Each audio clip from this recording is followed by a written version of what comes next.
आप लोगों ने जो यूट्यूब के कमेंट सेक्शन में हमें सवाल लिख के भेजे हैं उनको तज्जियाकारों के सामने रखते हैं। रीमा उमर से करते हैं पहला सवाल। बड़ा इस वक्त बर्निंग इशू है सोशल मीडिया के ऊपर इस पर बहस चल रही है। रीमा, लाहौर में एक शख्स गाड़ी के अंदर ऊंची आवाज़ में गाना बजा रहा था, तो उसके ऊपर पंजाब पुलिस ने एक्शन लिया। साउंड सिस्टम रेगुलेशन एक्ट की खिलाफ वर्जी पर मुकदमा दर्ज हुआ।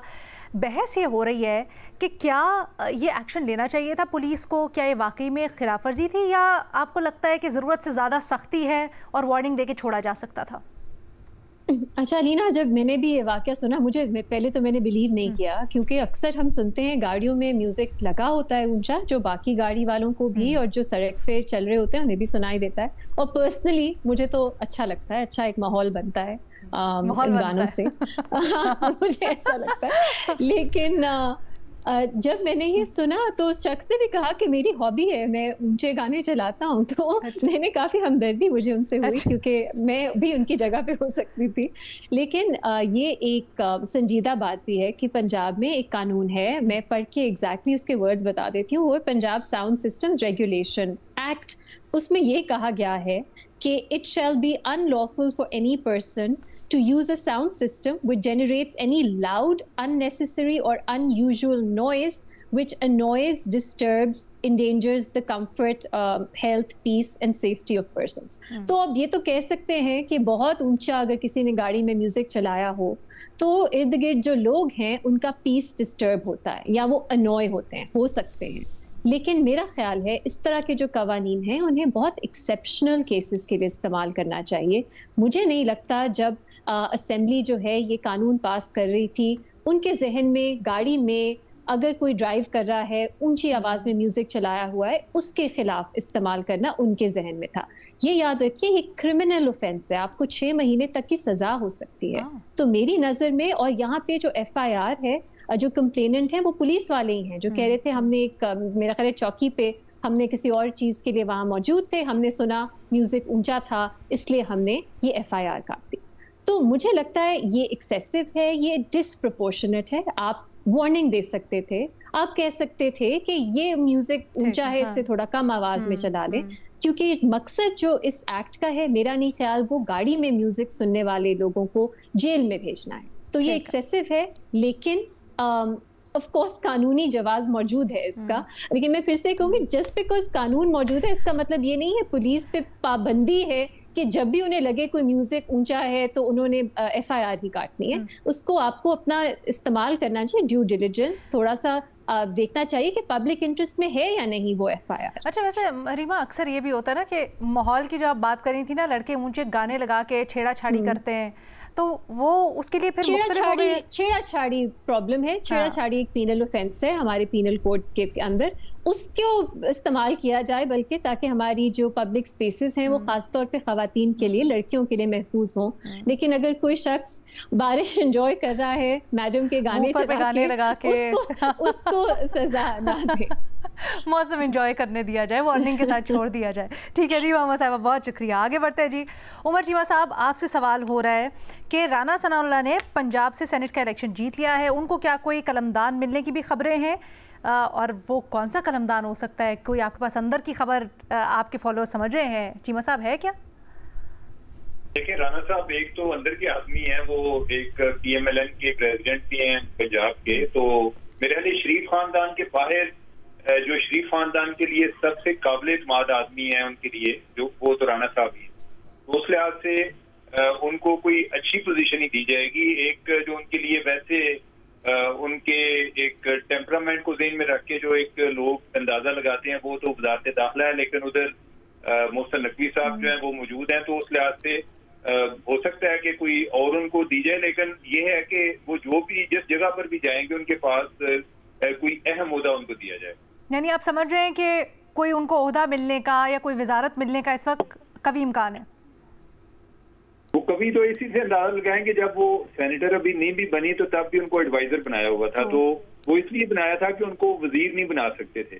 तो अब क्योंकि वो सेंटर बन गया, उसके लिए मेंबर ऑफ पार्लियामेंट होना जरूरी था, तो अब वो सेंटर बन गया। तो ये तो अंदाजा क्या है या कयास क्या चल रहा है कि कहाँ पर उनको रखा जा सकता है? कहीं ख्वाजा साहब वर्सेस राना साहब, या ख्वाजा साहब आउट राना साहब इन तो नहीं हो जाएगा? नहीं, ख्वाजा साहब जो है उनके पास तो बेचारों के पास कोई वजारत नहीं है ना, उस वजारत की एक अपनी एक न्यूसेंस वैल्यू है। तो अदरवाइज तो ख्वाजा साहब पता नहीं वजारत दिफा के दफ्तर में भी जाते हैं या नहीं जाते। बाकी जो राना साहब जिन वजारतों पे विराजमान माजी में रह चुके हैं वो दोनों अहम लोगों के पास हैं। एक जो आजम तारड़ साहब है उनके पास वजारत कानून है, और वजारत दाखिला जो है वो मोहसिन नकवी साहब के पास है। तो राना साहब का जिधर माइंड चलता है, जो उनके मिजाज के मुताबिक है, उधर ऑलरेडी मोतबर लोग हैं, लेकिन कोई मुमकिनात में हो सकता है कि मोहसिन नकवी को किसी और जगह भेज दिया जाए, राना साहब को इधर ले आए। राना साहब ये है कि मेरे ख्याल है कि वजारत दाखिला के लिए मोहसिन नकवी से ज्यादा इन्फ्लुएंशियल हो सकते हैं। एक जो चीज जिसमें प्रॉब्लम आएगा वो ये है कि उनकी कोई वर्किंग रिलेशनशिप जो है, वर्किंग रिलेशनशिप के पार्ट पे देखा जाए तो मोहसिन नकवी की अच्छी है सिक्योरिटी एजेंसीज के साथ। राना साहब का अगर ये मसला ना हुआ तो हो सकता है कि इधर उनको भेज दिया जाए। इंटरेस्टिंग, अब देखते हैं आने वाले दिनों में क्या होता है। थैंक यू चीमा साहब। ख्वाजा साहब की बात कर रहे थे वजारत दिफा में, ख्वाजा साहब चाहे तो अपना दिफा करने में लगे हैं आजकल। सलीम साफ़ी साहब की तरफ बढ़ते हैं। सलीम साफ़ी साहब, हुकूमत ने इंतहा पसंदी, इंसदाद दहशतगर्दी, फ़िरका वारियत के खात्मे के लिए मुत्तफ़िका बयानिया मुरतब करने के लिए एक कमेटी तश्कील दी है। अता तारड़ कमेटी के सरबराह होंगे और अक़लियती नुमाइंदगी के साथ मुख्तलिफ उलमा कमेटी का हिस्सा होंगे। आप इस कमेटी की इस्टेब्लिशमेंट को कैसे देखते हैं? देखिए, मैं तो हैरान हूँ कि ये हुकूमत कमेटियों पे कमेटियाँ बना के क्या करना चाहती है। अगर बयानिए की बात हो तो इससे पहले जब दिफा पाकिस्तान की जो दस्तावेज़ तैयार की गई थी तो उसके बारे में ये कहा गया था कि ये हमारा मजहबी अलामिया है, और हकीकत में अगर देखा भी जाए तो वो डॉक्यूमेंट्स बहुत ज़्यादा तफसीली भी है, पावरफुल भी है, और उस पर सैकड़ों उलमाए कराम के मुख्तलिफ़ ममालिक के दस्तखत हैं। तो वो तो उस डॉक्यूमेंट्स की सूरत में हमारे सामने मौजूद है जो बयानिए की बात की जा रही है, और उसमें उस वक्त ये कहा गया था कि ये पाकिस्तान का इस्लाम और मज़हब के हवाले से बयानिया है। अब पता नहीं कि उसको एक तरफ रख के एक नई कमेटी बना दी गई है, तो क्या ये उससे कोई सरोकार रखेगी कि नहीं रखेगी? उसको इम्प्लीमेंट करने के लिए अगर बनाई गई है तो फिर तो ठीक है, क्योंकि वो डॉक्यूमेंट बनाई गई और वो डॉक्यूमेंट ही रही, ना उसको पार्लियामेंट से मंजूर किया गया, ना उसकी प्रॉपर तशहीर की गई, और ना उसके ज़रिए लोगों को मतला करने के लिए या लोगों को एजुकेट करने के लिए कोई सिस्टम बनाया गया। शुक्रिया सलीम साफ़ी साहब। शहजाद इकबाल साहब, आपसे क्रिकेट से मुतल्लिक सवाल हो रहा है। पूछा जा रहा है कि भारतीय कप्तान सूर्य कुमार यादव मोहसिन नकवी और सलमान अली आगा से मुसाफा किया, तो इस पर भारतीय शिद्दत पसंदों की जानिब से उनको गद्दार कहा जा रहा है। एशिया कप के दौरान ये कल सारा का सारा मामला हुआ। आपके ख्याल में क्या खेल और खिलाड़ियों को सियासी तासुब से बालातर रखना मुमकिन है, और ये हर दफ़ा इंडिया में क्यों होता है सर? जी बिल्कुल मुमकिन है। अगर आपकी एक नॉर्मल सोसाइटी हो तो बिल्कुल मुमकिन है, और इसमें ऑब्वियस सी बात है, एशिया कप हो रहा है, वहाँ पाकिस्तान भी है, वहाँ दूसरी टीम्स भी हैं, ये कैसे हो सकता है? आपकी क्या एक्सपेक्टेशन है कि आपका कप्तान जो है और एक अच्छा प्लेयर, एक रेपुटेबल प्लेयर, वो जाके अपने हरीफ कप्तान से हाथ नहीं मिलाएगा? अभी तो मैच भी होगा, मैच में भी हाथ मिलाएंगे, मैच जीतने या हारने के बाद भी हाथ मिलाएंगे, तो इस पे गद्दार कैसे हो सकता है? मोहसिन नकवी वहाँ पे थे, वो ऑब्वियसली ट्रॉफी वहाँ पे अनवील की गई, तो वहां पे तो जितने भी कप्तान थे सबने हाथ मिलाया था। अब यही मसला है जो हम बार बार बात करते हैं कि मोदी ने अपने पूरे जो सोसाइटी है उसका जो कहते हैं ना बेड़ा गर्क करके रख दिया है, जिसको हम यहाँ पे बैठ के बड़ा प्राउडली कहते थे, देखें यार सेक्युलर नेशन है, लेकिन अब वो इतनी नफरत बढ़ दी गई है, वहां पे मजहबी नफरत भी है, पाकिस्तान के खिलाफ खास तौर पे नफरत बढ़ दी गई है, जिसमें वो अपने प्लेयर्स को, जो अपने हीरोज हैं उनको भी नहीं बख्शते। अब आपने कहीं पे ये कमेंट पढ़ा है कि मोहसिन नकवी साहब को गद्दार कहा जा रहा हो क्योंकि उन्होंने इंडियन प्लेयर से हाथ मिला लिया, या सलमान अली आगा जो हमारे कैप्टन है उनको गद्दार कोई कह रहा है कि उन्होंने सूर्य कुमार यादव को हाथ मिला लिया? कोई नहीं कह रहा है, नॉर्मल है, सबको पता है खेलने गए तो हाथ मिलाएंगे, हमें तो कोई इशू नहीं है। लेकिन वहां पे आप सोचें कि नफरत का ये लेवल है कि एक टूर्नामेंट, एक मल्टीलैटरल टूर्नामेंट, वहां पे वो हाथ मिलाने पे उनको इतनी गालियां पड़ी और गद्दार का उनको जो है लक़ब मिल रहा है। तो मेरे ख्याल से मोदी साहब ने जो अपना एक सोशल फैब्रिक तबाह किया है, ये उसकी अक्कासी है। और अगर इतनी ही तकलीफ है मोदी साहब को कि अगर इस लेवल पे ही लेके जाना है तो फिर तो ना ही खेलें पाकिस्तान के साथ। फिर आप क्यों देखते हैं कि जब लेजेंड्स का मैच होता है तो आप कहते हैं कि नहीं प्रेशर डालते हैं कि उनकी टीम ना खेले? शहजाद, इस एशिया कप के ऊपर आपको याद है कि कितना ड्रामा हुआ था, कितना प्रोपेगेंडा हुआ था, और उसके बाद खैर खेलना ही पड़ा।